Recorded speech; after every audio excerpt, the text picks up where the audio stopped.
অবশেষে ডি মারিয়ার বিকল্প পেয়েই গেলেন স্কালোনি। মাত্র 22 বছর বয়সেই পুরো ইউরোপ মাতিয়ে বেড়াচ্ছেন এক তরুণ, যার খেলার ধরন একেবারে আর্জেন্টাইন কিংবদন্তির প্রতিচ্ছবি। ক্লাবের হয়ে যখন যেখানে প্রয়োজন সেখানেই খেলছেন, ভরসা যোগাচ্ছেন আর্জেন্টিনা টিম ম্যানেজমেন্টকে। আগামী বিশ্বকাপে এই তরুণ তুর্কি হতে পারেন আকাশে নীলদের গোপন হাতিয়ার। কে এই ইউরোপে বাজিমাত করা তারকা যে আগামী বিশ্বকাপে হতে পারে ডি মারিয়ার রিপ্লেসমেন্ট, সেটাই নিয়ে বিস্তারিত রিপোর্ট। সর্বশেষ কোপা আমেরিকার পরে অবসরে চলে গিয়েছেন আর্জেন্টাইন কিংবদন্তি ডি মারিয়া।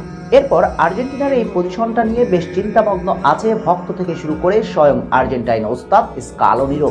অনেকে তো এও বলছেন আগামী বিশ্বকাপে বিশ্ব চ্যাম্পিয়নরা হট ফেভারিট হলেও তারা একেবারেই উইংলেস টিম। নেটিজেনদের কথা একেবারে ভিত্তিহীন বলার তো সুযোগও নেই। কোপা আমেরিকার পরে আর্জেন্টিনার টি শার্ট মারিয়া তুলে রাখার পরে কার্যত আর্জেন্টিনার টিমে তো সেই অর্থে কোনো উইঙ্গারেরই দেখা যায়নি। সুযোগ দিয়েছেন হাতে গোনা যে কয়েকজন তরুণকে, তারাও তো নিজেদের সেভাবে মেলে ধরতে পারেননি। তাই এই পজিশনটা বেশ দুশ্চিন্তার ছিল স্কালোনির জন্য।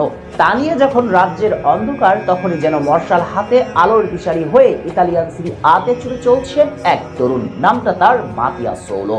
আর্জেন্টিনা ভক্তরা হয়তো তার সম্পর্কে জানেন, তিনি রোমার জার্সিতে জয়ত ছুটিয়েই চলছেন, দিচ্ছেন